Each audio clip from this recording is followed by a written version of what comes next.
Welcome to Autonomous IT Agency Podcast. Today, we're going to talk about how the EU AI Act can impact IT businesses in the European Union. And our guest is Michael Charles Borrelli, a director at AI and Partners. This is really interesting because so far in our episodes, we've talked about different ideas regarding AI, how you can implement that in your strategy, and how you can, make sure you don't make mistakes with AI, etc. But we haven't talked about the legal requirements and the law that is really important in running a business. So today, we definitely will. Michael will share with us this a few things that are really important here in this field. So at the beginning, Michael, let's talk a bit about you. Could you share with us a few details about you yourself and your experience with AI and the business, so our audience knows you better, can know you better. Certainly, and I guess it's always good to give a bit of context, and hopefully your viewers and listeners get a flavour of what we're doing. So my name is Michael Borrelli, as we discussed. I worked for over a decade in traditional finance, or TradFi as it's called, as a regulatory compliance specialist for FCA regulated firms. So I spent time doing everything from advising companies to transaction monitoring to electronic communications monitoring, and helping doing the support aspects of the business. And that's where the my interest of AI grew.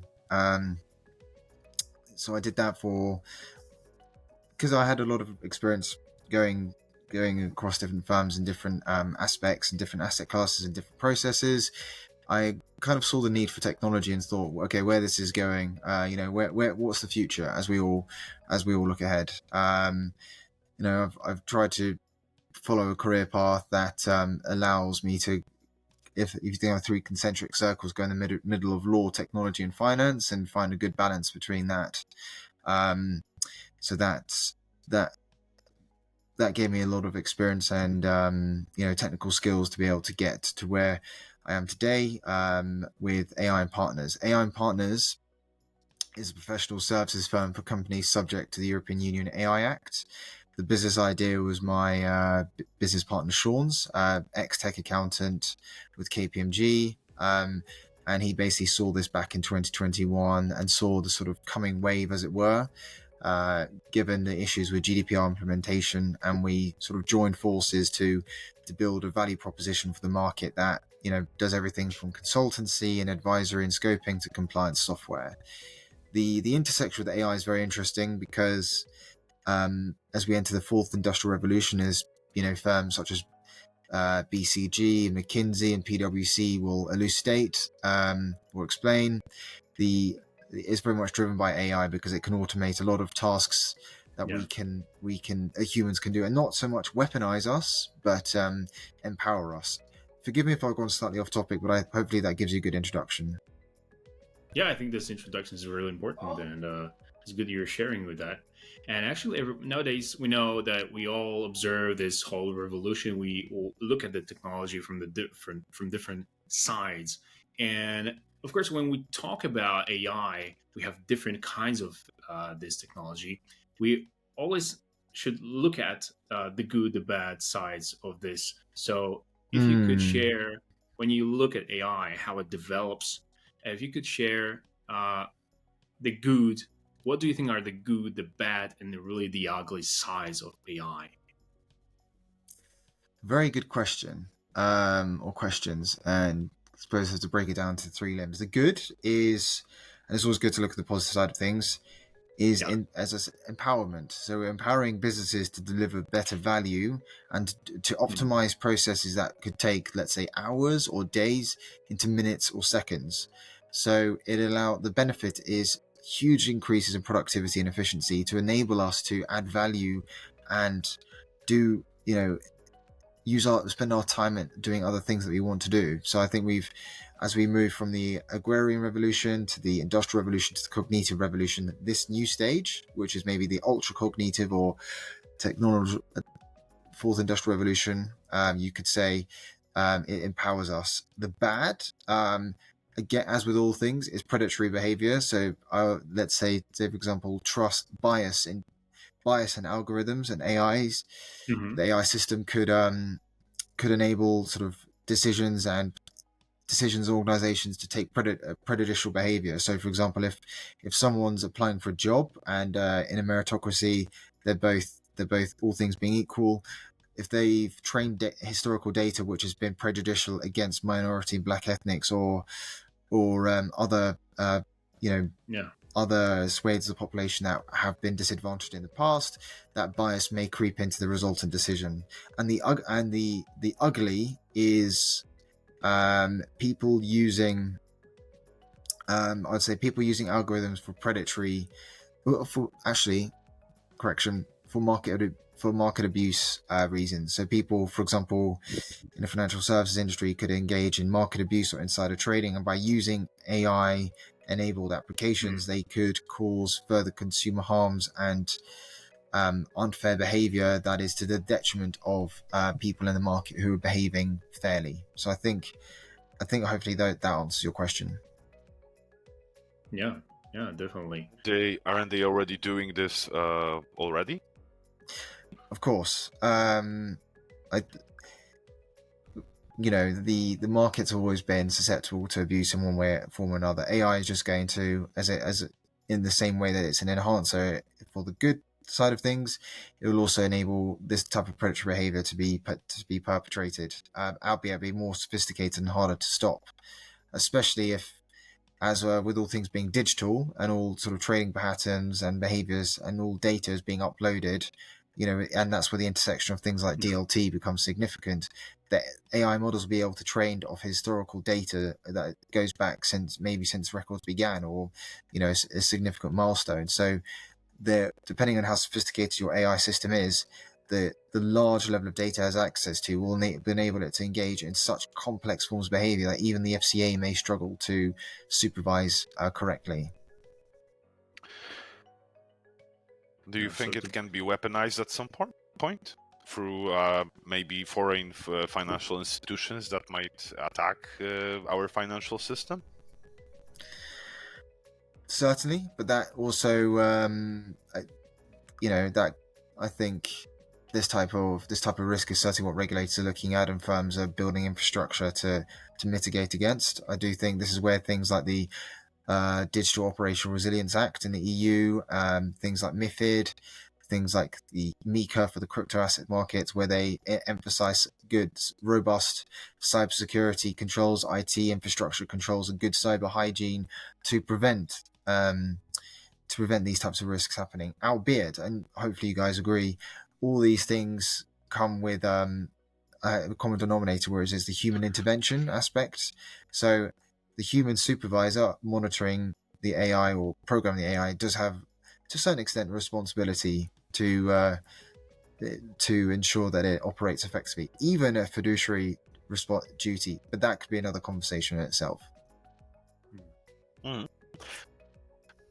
Yeah. Okay. So when we look at AI and all the dangers it poses, there are some, of course, restrictions. There are some requirements we all should be aware of. And when you run an IT business, software agency, you get excited about a lot about this kind of stuff, what you can do with your clients, how you can implement it inside. But then there is our main topic today, so the EU AI Act. So can you give us like a brief overview of what this EU AI Act is and what its main objectives are? Very good question. The EU AI Act is a horizontal risk-based approach to the regulation of AI. It is similar to GDPR. It has two main users in mind, providers, or two main targets, providers and users, to make sure that that the use, deployment, development, importing, distribution, otherwise interactions with AI are subject to regulation. The best way to think about this is GDPR, where GDPR you had process controllers, and EU AI have providers and users. Now, it is important to state that at the time we're having this conversation, the trilogue discussions are undergoing between the European Parliament, Commission, and Council. So any of the provisions and the draft framework is subject to change and being discussed. But this regulation imposes requirements depending on the category of risk your AI system is, and predominantly these requirements are for high risk systems. So this is the anyone using an AI system or developing it or importing it or thinking of interacting with AI, and as most business models today are, this is something that needs to be at the forefront of their thinking. Okay. How broad is the regulation? And is it already, are the formal documents already prepared? Is it going to be deployed anytime soon? But most importantly, how broad is it? Very good question again. I do like it when the people ask this one. It is very broad. It's same with GDPR, so it's not. It is so broad, in fact, that the majority of the trilogue discussions are trying to narrow it down, and tech firms are trying to lobby against some of the provisions. But it is very broad, so it's not. It doesn't have any thresholds, for example, with respect to the size, nature, scale, and complexity of your business. So any interaction with AI systems would be of concern. The final point on that, the final point I'd like to make on that is that the Digital Europe actually did a research of SMEs, and they are very concerned about this because it could really impact SMEs' business models. To your second question about formal documentation, yes, they're all online, and these are the documents which are the European Commission's website, and they are being discussed at the moment. Interestingly, the initial proposal has now been amended in three ways, by three parties, the parties to the trilogue discussions. So they have to, the result of these trilogue discussions is to come up with a finalized draft which they agree. Once this process has happened, it is then enacted into the official journal of the European Union, and if it's likely to happen by the end of this year, then there's a 2-year transition period for companies to get their houses in order. Does this act apply only to businesses that operate in the European Union, or if they have their branch there, or how does it work?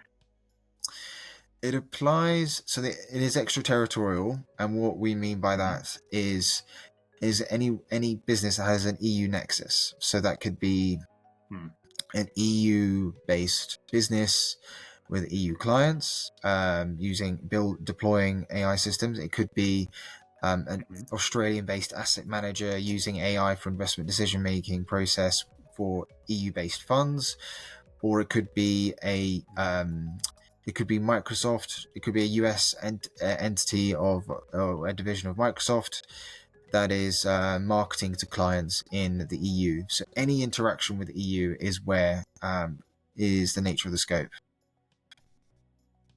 I think that so far with the industry, the IT industry, I think it might be still not aware of how it works differently. So what are the best ways to, of course, you can hire a lawyer, right? So in legal department, but what are the best sources for someone who wants to get more information about this? Just ACT itself is one source, right?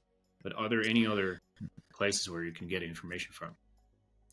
I would say, in the same way that you would with all regulations, obviously I would encourage people to do, we did our own research, and AI Partners has a plethora of brochures and podcasts on this. We're doing webinars with large trade associations next month to provide greater awareness. We're also working with major law firms in this context to provide brochures. So I think for people, it's very to search online, to contact their lawyers, and obviously professional service providers such as AI Partners to get more information. And by listening to your podcast, of course, the most natural form of for some people, and depending on their method of learning, of course.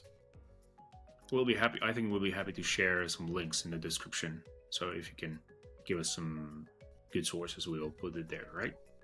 Thank you.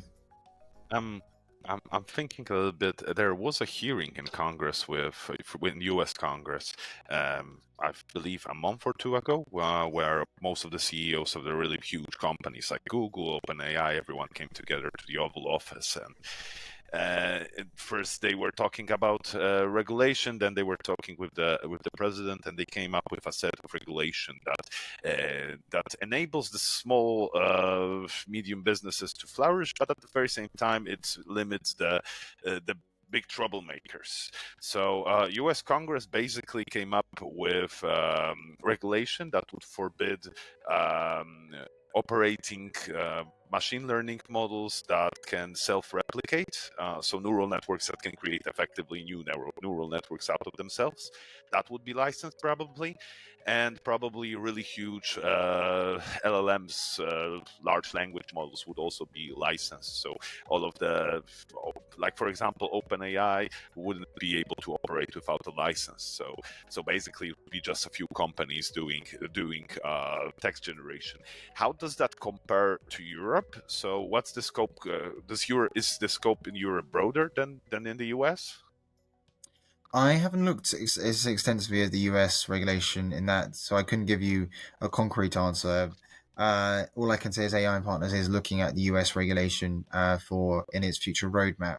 However, most jurisdictions have indicated they're using the EU AI Act either as a template for theirs or to base as a reference for them to make their own. So I would say it's likely that the EU AI Act will give some indication of how the US will go about it, with obvious nuances intact. And if I could slightly digress in a way, if you think of the European Union as a collection of member states, the US is essentially the same, a similar construct. So it could, in that extent, be similar, but that's by no means certain. If we drill a little bit deeper, what's the most controversial rule in the planned EU regulation? Depends on the standpoint you're coming from, what you mean by controversial. I do think that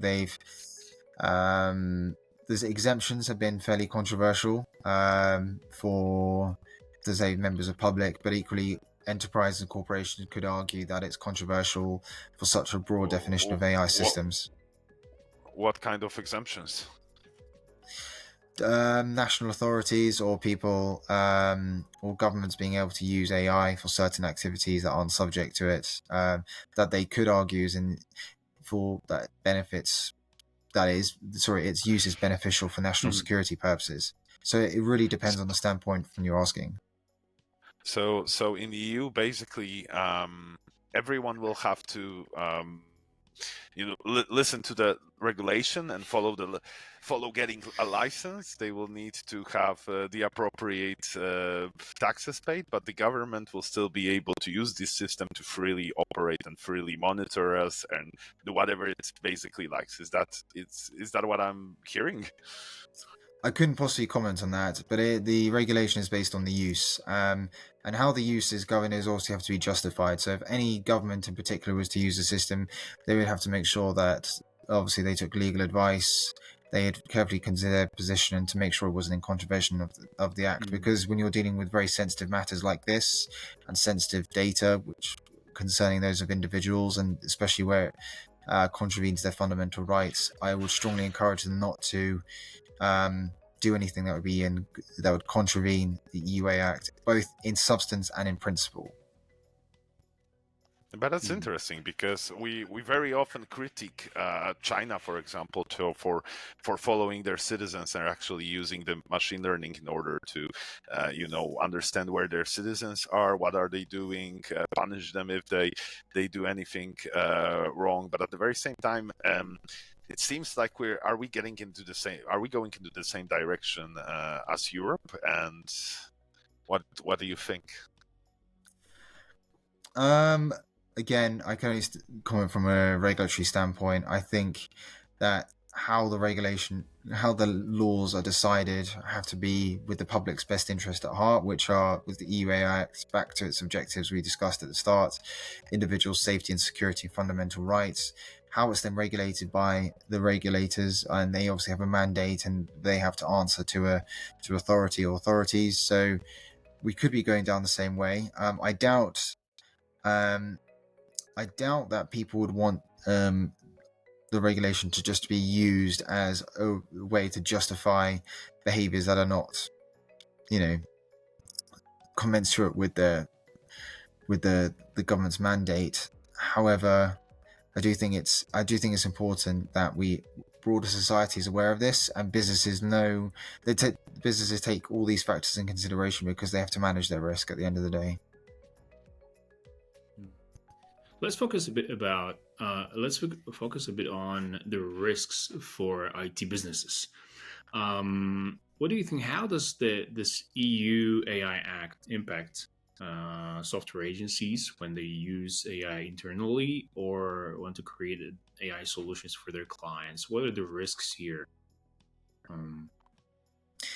The risks are very significant, and it depends again which part of the supply chain. But generally speaking, IT, in the general sense, industry is heavily impacted because, for example, they have to make sure that any product that they deploy in the market before or after the enactment date has undergone has satisfied the pre-market checks, and also there's mechanisms in place for post-market checks such as conformity assessments and monitoring. So IT providers are very severely impacted by this because if they want to market and promote and sell their products, this is something which they're going to have to comply with, and it's mandatory from January 2024.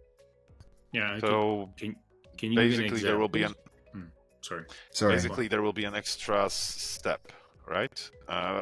Maybe Camille's question. Can you give an example?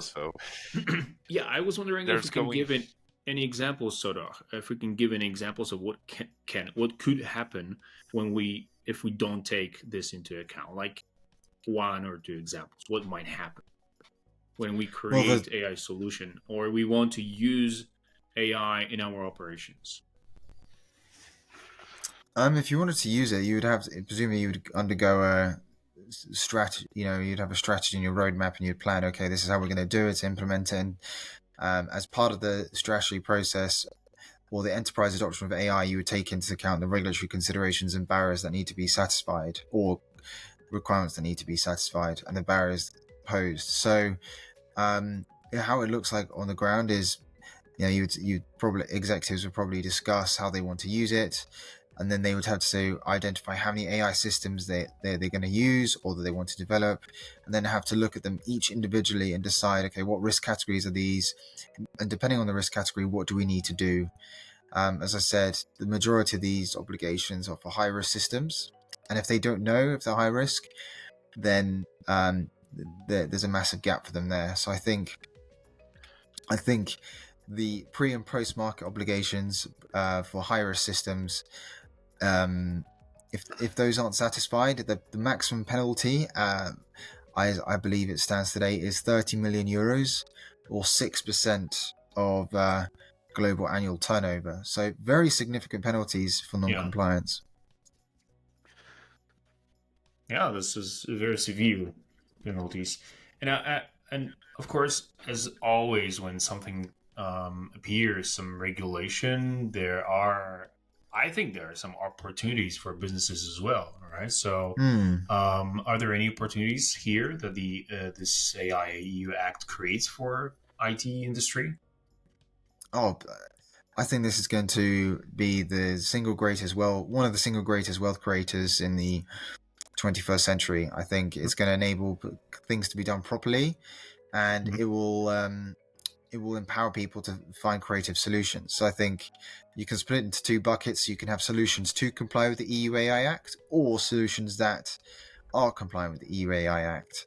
Because to interact with AI, the regulation is the common denominator. So I think with the plethora of opportunities opened up, especially by generative AI and all these other examples, I think I can think of one of them.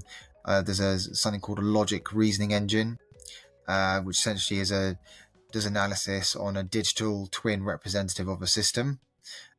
That is very significant for the market. It is a great wealth creator. So I think this is a very exciting time to be an innovator. And as we've had a bad or very tough few months or a few years, some may say, I think this could really help give us that catalyst for growth. I'll jump a little bit over to the older systems, because we spoke a little bit about the new systems being created. So I understand that we will just have to add, as a software house, let's say, we'll just have to add another step to validate whether we can even build that system and understand what kind of compliance elements we have to do. But currently, I think since the 90s, we already operate quite a lot of machine learning, effectively AI systems, which has been there for quite a while, actually, some of them 10 plus years, in big banks, in big corporations, in huge other enterprises. How would that work? So will the company have to just go through every single application that they own, and if they can't comply to the new regulation, they would have to just scrap it and remove Correct. it altogether? That is correct. And the identification scanning mechanism or process you referred to is actually one of the solutions AI Partners has built. It's a tool called the European AI Scanner, which identifies or scans all the AI systems in a company's inventory and logs them in an inventory list, and then risk classifies them. This is a great tool for enterprises to identify the extent of the AI exposure and then exposure to the regulation, and then mitigate it. They must do this, and if they don't do this, then there are severe penalties and fines, and they would have to discontinue that system. So it's in the same way, for example, if you're launching a business and you have a website, you have to have the cookie policy, you have to have a way of collecting data and giving people opt-ins and this type of thing. So, but in the same way that GDPR has mechanisms for startups, for scale-ups, for large multinational enterprises, the similar process is in effect here.